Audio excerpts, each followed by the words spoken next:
নমস্কাৰ প্ৰিয় বন্ধু বান্ধৱীসকল, আপুনি নিশ্চয় নয়নতৰা ফুলৰ গছ চিনি পায়। এই ফুলত আছে আচৰিত চমৎকাৰ। যদি আপুনি ধনৰ নাটনিত ভুগি আছে তেনে এজোপা নয়নতৰা ফুলৰ গছ ঘৰৰ এই দিশত ৰুই এটা উপায় কৰক, কোনোদিন আপোনাৰ ঘৰত ধন টকা পইচাৰ অভাৱ অনাটন নহয়। গুলপীয়া নয়নতৰা হৈছে মাতা লক্ষ্মীৰ অতিকে প্ৰিয়। বগা নয়নতৰা মহাদেৱৰ প্ৰিয়। জানি আচৰিত হ'ব যে তুলসী গছ মানি প্লাণ্ট গছতকৈ 10 গুণ শক্তিশালী গছ নয়নতৰা ফুলৰ গছ। এই নয়নতৰা গছ ৰোৱাৰ কিছুমান নিয়ম আৰু দিশ আছে। যদি সঠিক দিশত ৰুই লক্ষ্মী দেৱীৰ নামত শুক্ৰবাৰে এটা উপায় কৰিব পাৰে তেনে স্বয়ং মাতা লক্ষ্মী আপোনাৰ ঘৰত বাস হ'ব। আপুনি হয়তো প্ৰতি ঘৰ ধনী মানুহৰ ঘৰত নয়নতৰা ফুলৰ গছ দেখিছে। যিসকলে নয়নতৰা ফুলৰ গছৰ চমৎকাৰী শক্তিৰ কথা জানে তেওঁলোকে নিজৰ ঘৰত সেই দিশত নয়নতৰা ফুলৰ গছ ৰুই লক্ষ্মী দেৱীৰ নামত শুক্ৰবাৰে এই উপায় কৰি ধনবান হোৱাৰ সুযোগ পাইছে। যিসকলে ফলাফল পাইছে সেইসকলে কেতিয়াও আনক নকয়। যদি আজিৰ ভিডিঅ'ত কোৱা উপায়টো আপুনি নয়নতৰা ফুলেৰে শুক্ৰবাৰে মাতা লক্ষ্মীৰ নামত কৰিব পাৰে তেনে আপোনাৰ আশা পূৰণ হৈ ধন সুখৰ অধিকাৰী হোৱাটো নিশ্চিত হ'ব। মাথো এই উপায়টো কৰিবলৈ আপুনি ঘৰৰ এই দিশত এজোপা নয়নতৰা ফুলৰ গছ ৰোপণ কৰক। বহুত ধনী নহ'লেও ধন টকা পইচাৰ ক্ষেত্ৰত আপুনি কেতিয়াও কাৰো ওচৰত হাত পাতিব নালাগে। আপোনাৰ ঘৰত লক্ষ্মী দেৱী বাস হৈ ধন টকা পইচাৰ ক্ষেত্ৰত শক্তিশালী হ'বই হ'ব আপোনাৰ ঘৰখন। ধন টকা পইচা অহাৰ নতুন নতুন বাট মুকলি হ'ব আপোনাৰ বাবে। আজিৰ ভিডিঅ'ত আমি আপোনাক জনাম নয়নতৰা গছ কোন দিশত থাকিব লাগে, নয়নতৰা ফুলেৰে কি উপায় শুক্ৰবাৰে কৰিলে ঘৰত মাতা লক্ষ্মী বাস হৈ জীৱনৰ পৰা কেনেকৈ ধন টকা পইচাৰ সমস্যা দূৰ হয়, নয়নতৰা ফুলৰ কি আচৰিত শক্তি আছে যাৰ বাবে মাতা লক্ষ্মী নয়নতৰা গছত বাস হয়। সেয়েহে আপুনি যদি ধন টকা পইচাৰ ক্ষেত্ৰত টনকিয়াল হোৱাটো বিচাৰে বা ধন টকা পইচাৰ অভাৱ অনাটন নাইকিয়া হোৱাটো বিচাৰে তেনে আমাৰ আজিৰ ভিডিঅ'টো সম্পূৰ্ণকৈ চাওক আৰু নয়নতৰা ফুলেৰে কৰা উপায়টোৰ কথা জানি আপুনিও নিজৰ ঘৰৰ এই দিশত নয়নতৰা ফুলৰ গছ ৰুই এই উপায় কৰি নিশ্চয় উপকৃত হ'ব পাৰিব। বহু মানুহৰ ঘৰতেই নয়নতৰা ফুলৰ গছ আছে। দেখিবলৈ ধুনীয়া দেখি বহু মানুহেই নিজৰ ঘৰৰ শোভাবৰ্ধনৰ বাবে এই ফুল ৰোৱে, কিন্তু নয়নতৰা ফুলৰ যে আচৰিত শক্তি আছে সেই কথা নাজানে। এটা কথা ঠিক, এই ফুলৰ গছ যদি বিপৰীত দিশত থাকে অৰ্থাৎ ঘৰৰ পৰা বেয়া দিশত থাকে তেনে ঘৰলৈ অমংগল আহি মৃত্যু পৰ্যন্তও হ'ব পাৰে। কাৰণ এই গছত মাতা লক্ষ্মীৰ উপৰিও বাবা ভোলানাথে বাস কৰে। এই ফুলত অসৎ প্ৰয়োগে বাবা ভোলানাথ অসন্তুষ্ট হ'লে ব্যক্তিৰ জীৱনত কেতিয়াও শান্তি নহয়। আনহাতে মাতা লক্ষ্মী বিতুষ্ট হ'লে ঘৰত কেতিয়াও ধন টকা পইচাৰ অভাৱ অনাটন নকমে। আপোনাৰ ঘৰত যদি নয়নতৰা গছ আছে তেনে জানি লওক আজিৰ ভিডিঅ'ৰ জৰিয়তে। নয়নতৰা ফুলৰ গছ থকাৰ স্বত্তেও যদি আপুনি ধন টকা পইচাৰ ক্ষেত্ৰত অভাৱী হৈ আছে বা ব্যৱসায় বাণিজ্যত লোকচান খাই আছে তেনে আপোনাৰ ঘৰত থকা নয়নতৰাজোপা নিশ্চয় বিপৰীত দিশত আছে। এই ভিডিঅ'টো চাই আপুনি আপোনাৰ ঘৰৰ নয়নতৰা ফুলৰ গছজোপা সঠিক দিশলৈ নি আজিৰ ভিডিঅ'ত কোৱা উপায়টো কৰক। লক্ষ্মী দেৱী বাস হৈ আপোনাৰ ঘৰত ধন টকা পইচাৰ আগমন হ'ব, লগতে মহাদেৱৰ কৃপাত সকলো বিপদ বিঘিনি আঁতৰি যাব। এতিয়ালৈকে যদি আপুনি আমাৰ ভিডিঅ'টো চাই আছে তেনে শেষলৈকে চাওক আৰু উপায়টোৰ বিষয়ে সম্পূৰ্ণকৈ জানি ঘৰত এই উপায়টো কৰক। প্ৰিয় বন্ধু বান্ধৱীসকল, তেনে জানো আহক নয়নতৰা ফুলৰ কি চমৎকাৰী শক্তি আছে, ঘৰত নয়নতৰা ফুলৰ গছ কোন দিশত থাকিলে মাতা লক্ষ্মীৰ কৃপাত ধন টকা পইচাৰ নাটনি নহয়। শুক্ৰবাৰে কি উপায় নয়নতৰা ফুলেৰে কৰিলে মাতা লক্ষ্মীৰ লগতে মহাদেৱ সন্তোষিত হয় আৰু ঘৰলৈ ঐশ্বৰ্য বিভূতিৰ আগমন হয়। উপায়টোৰ কথা কোৱাৰ আগতেই আপোনাক এটি সৰু অনুৰোধ জনাওঁ। ভিডিঅ'টো যদি ভাল পায় তেনে এটা লাইক কৰাৰ লগতে কমেণ্ট বক্সত মাতা লক্ষ্মীক ভক্তি কৰি জয় মা লক্ষ্মী বুলি লিখিবলৈ কেতিয়াও নাপাহৰিব। আৰু যদি আমাৰ চেনেললৈ প্ৰথম আহিছে তেনে চেনেলটো ছাবস্ক্ৰাইব কৰাৰ লগতে অন্য 10জনে উপকৃত হোৱাকৈ ভিডিঅ'টো শ্বেয়াৰ কৰিবলৈ অনুৰোধ জনালোঁ। সকলো মানুহেই ধন টকা পইচাৰ ক্ষেত্ৰত টনকিয়াল হোৱাটো বিচাৰে। সেয়েহে প্ৰতিজন ব্যক্তিয়েই মাতা লক্ষ্মীৰ কৃপা আশা কৰে। মাতা লক্ষ্মী হৈছে ধন টকা পইচা ঐশ্বৰ্য বিভূতিৰ গৰাকী। যাৰ ওপৰত মাতা লক্ষ্মীৰ কৃপা থাকে তেওঁ সদায় ধনৰ সুখ পায়। সেয়েহে সকলোৱে মাতা লক্ষ্মীক সন্তুষ্ট কৰি ৰাখিবলৈ চেষ্টা কৰে। সঠিক নিয়মত পূজা ব্ৰত কৰি যেনেকৈ মাতা লক্ষ্মীক সন্তুষ্ট কৰিব পাৰি ঠিক তেনেকৈ মাতা লক্ষ্মীয়ে ভালপোৱা কামৰ জৰিয়তে মাতাৰ পৰম কৃপা লাভ কৰিব পাৰি। মাতা লক্ষ্মীৰ নয়নতৰা ফুল অতিকে প্ৰিয়। গুলপীয়া নয়নতৰা ফুলত মাতা লক্ষ্মীয়ে বাস কৰে।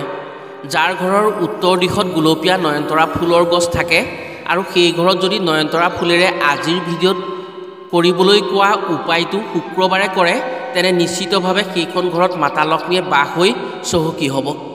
আপুনিও যদি ধনৰ সুখ বিচাৰে, তেনে আপোনাৰ ঘৰৰ উত্তৰ দিশত গুলপীয়া নয়নতৰা ফুলৰ গছ এজোপা ৰোপণ কৰক আৰু যিকোনো এটা শুক্ৰবাৰে এই উপায় কৰক। তেনে পলম নকৰি জানো আহক উপায়টোৰ বিষয়ে। নয়নতৰা ফুলৰ দুটা প্ৰজাতি আছে, তাৰে এটা গুলপীয়া, আনটো হৈছে বগা। এই উপায়টো কৰিবৰ বাবে আপোনাক গুলপীয়া প্ৰজাতিৰ ফুলটো লাগিব। এই উপায়ৰ জৰিয়তে মাতা লক্ষ্মী অতি সন্তোষিত হয় আৰু কৰোতাজনৰ মনৰ আশা পূৰণ হয়। যদি আপুনি ভিডিঅ'টো চাই উপায়টো নকৰে, তেনে আপোনাৰ সময় অপব্যৱহাৰ হ'ব। যদি উপায়টো কৰে, তেনে ধন দেৱীৰ কৃপাত আপোনাৰ কপালত ধনৰ যোগ মিলিব। এতিয়া আপুনি কোনটো বিচাৰে সেয়া আপোনাৰ কথা, কিন্তু উপায়টো কৰিলে যে আপুনি লাভৱান হ'ব সেয়া আমাৰ বিশ্বাস আৰু আপুনিও নিশ্চিত হ'ব পাৰে। শুক্ৰবাৰে আপুনি 9 পাহ বা 12 পাহ গুলপীয়া নয়নতৰা ফুল ছিঙি আনিব। এটা কথা জানি থওক, ফল বা ফুল সূৰ্য ডুবাৰ পিছত কেতিয়াও নিছিঙিব। সেয়েহে আপুনি যেতিয়া উপায়টো কৰিব, সেয়েহে সূৰ্য অস্ত যোৱাৰ আগতেই ফুল ছিঙি থ'ব। ফুলখিনি আপুনি শুদ্ধ পানীৰে পৰিষ্কাৰকৈ ধুব আৰু এখন ৰঙা কাপোৰত এপাহ এপাহকৈ মেলি দিব। যদি আপুনি 9 পাহ ফুল ছিঙে, তেনে আপুনি উপায়টো 4টা শুক্ৰবাৰে কৰিব লাগিব। আৰু যদি আপুনি 12 পাহ ফুল ছিঙে, তেনে উপায়টো আপুনি 3টা শুক্ৰবাৰে কৰিব লাগিব। আপুনি ফুলখিনি ৰঙা কাপোৰখনত মেলাৰ পাছত মাতা লক্ষ্মীৰ চৰণলৈ আগবঢ়াই দিব। উপায়টো আপুনি লক্ষ্মী ফটো বা লক্ষ্মী মূৰ্তিৰ ওচৰতহে কৰিব। যিদিনা উপায়টো কৰিব, সেইদিনা আপুনি আমিষ আহাৰ গ্ৰহণ নকৰিব। ইয়াৰ পাছত আপুনি এচলু গংগাজলেৰে মাতাৰ চৰণ ধুৱাই দিব। চৰণ ধুওৱাৰ পিছত আপুনি এগছি বন্তি জ্বলাব। এটা কথা চাব, যাতে বন্তি গছিৰ শলিতাডাল ৰঙা হয়। ইয়াৰ পাছত আপুনি এডাল ৰঙা বা গুলপীয়া সূতাৰে আপুনি ৰঙা কাপোৰখনত যি 9 পাহ বা 12 পাহ ফুল ৰাখিছিল, এপাহ এপাহকৈ মালা গাঁঠিব। যেতিয়া আপুনি ফুলৰ মালা গাঁঠিব সূতাৰে, যেতিয়া এপাহ ফুল বান্ধিব, তেতিয়া ওম ধনলক্ষ্মী নমঃ মন্ত্ৰটি ক'ব। এপাহ গাঁঠোতে এবাৰ এই মন্ত্ৰটি উচ্চাৰণ কৰিব, কাৰণ আপুনি ধন টকা পইচাৰ অভাৱৰ বাবেহে উপায়টো কৰিছে। সেয়েহে ধনলক্ষ্মীৰ মন্ত্ৰটো আপুনি জপ কৰিব লাগিব। এনেকৈ যেতিয়া আপুনি আপোনাৰ হাতত থকা 9 পাহ বা 12 পাহ ফুল গাঁঠি হ'ব, তেতিয়া আপোনাৰ মনৰ ইচ্ছা প্ৰকাশ কৰিব আৰু মাতাৰ চৰণ চুই মাক সেই মালাধাৰ পিন্ধাই দিব। ইয়াৰ পিছত মাতা লক্ষ্মীক হালধি আৰু কুমকুমৰ মিশ্ৰণেৰে এটা তিলক দিব আৰু সেই তিলক এটা আপুনিও ল'ব। ইয়াৰ পাছত মাতাৰ সন্মুখত বহি লক্ষ্মী পাঁচালী পাঠ কৰিব আৰু মনৰ ভকতিৰে মাতাক ধন্যবাদ জনাব। ইয়াৰ পাছত আপুনি যিখন ৰঙা কাপোৰৰ ওপৰত ফুলখিনি ৰাখিছিল, সেই কাপোৰখনত মাক যি হালধি আৰু কুমকুমেৰে ফোট দিছিল, সেই কুমকুম আৰু হালধিৰে সেই কাপোৰখনত সানি দিব। ইয়াৰ পাছত আপুনি এমুঠি নিখুঁত চাউল সেই কাপোৰখনত দিব। তাৰ লগে লগে আপুনি 9 বাৰ বা 12 বাৰ ওম ধনলক্ষ্মী নমঃ মন্ত্ৰটি জপ কৰি মাক উৎসৰ্গা কৰা ফুলৰ মালাধাৰ উঠাই আনি সেই কাপোৰখনত চাউলৰ লগত ৰাখি পুনৰ তাত কুমকুম আৰু সেন্দুৰ ছটিয়াই দিব। এইখিনি কাম হোৱাৰ পাছত আপুনি সেই ৰঙা কাপোৰখনেৰে সেই চাউল মালাডাল আৰু এটা এটকীয়া মুদ্ৰাৰে এটা টোপোলা বান্ধিব। অৱশ্যে সেই টোপোলাটোত যদি এযোৰ তামোল পাণ দিব পাৰে, তেনে বেছি ভাল হয়। ইয়াৰ পাছত সেই টোপোলাটো আপুনি নি আপোনাৰ ঘৰৰ ধনৰ বাকচত ৰাখি থ'ব। সেইদিনা সেই বাকচতে থাকিবলৈ দিব। লক্ষ্মী পূজা সদায় সন্ধিয়া কৰা হয়। আপুনি যদি উপায়টো সন্ধিয়া কৰিব পাৰে, তেনে অতি সুফল পাব। এনেকৈ আপুনি 3টা বা 4টা শুক্ৰবাৰে এই উপায়টো কৰিব লাগিব। যদি আপুনি 9 পাহ ফুলেৰে কৰে, তেনে 4 দিন কৰিব, অৰ্থাৎ 4টা শুক্ৰবাৰে কৰিব। যদি আপুনি 12 পাহ ফুলেৰে কৰে, তেনে 3টা শুক্ৰবাৰে কৰিব। প্ৰতিবাৰে আপুনি নতুন নতুন বস্তু ব্যৱহাৰ কৰিব আৰু উপায়টো কৰি সেই একেদৰেই টোপোলাটো আপোনাৰ ঘৰৰ ধনৰ বাকচত ৰাখিব। এনেকৈ আপুনি 3টা বা 4টা শুক্ৰবাৰে এই উপায় কৰাৰ পাছত ইয়াৰ পাছৰ শুক্ৰবাৰে আপুনি সন্ধিয়া ৰান্ধনি ঘৰৰ কোনো এটা স্থানত সেই টোপোলাকেইটা আনি ফুলৰ মালা, চাউল, এটকীয়া পইচাকেইটা এটা গাঁত খান্দি পুতি দিব। কিন্তু ৰঙা কাপোৰকেইখন আপোনাৰ ঘৰৰ ধনৰ বাকচত পুনৰ ৰাখি থ'ব। এনেকৈ যদি ভিডিঅ'ত কোৱা নিয়মত কৰিব পাৰে আপুনি নয়নতৰা ফুলেৰে উপায়টো, তেনে আপোনাৰ ঘৰত মাতা লক্ষ্মী স্থায়ীভাৱে বাস হ'ব আৰু আপোনাৰ ৰান্ধনি ঘৰত কেতিয়াও খাদ্যৰ অভাৱ অনাটন নহয়। ঘৰৰ ধনৰ বাকচত কেতিয়াও ধন খালী নহয়। কোনোদিন ধনৰ অভাৱ নহৈ সেই ঘৰত অৰ্থাৎ সেই বাকচত সদায় ধন থাকিব। মাতা লক্ষ্মীৰ কৃপাত আপোনাৰ কপাললৈ ভাল দিনৰ আগমন হ'ব আৰু ধনৰ সুখৰ অধিকাৰী হ'ব পাৰিব। এই উপায়টো আপুনি সম্পূৰ্ণ নিয়মেৰে কৰক।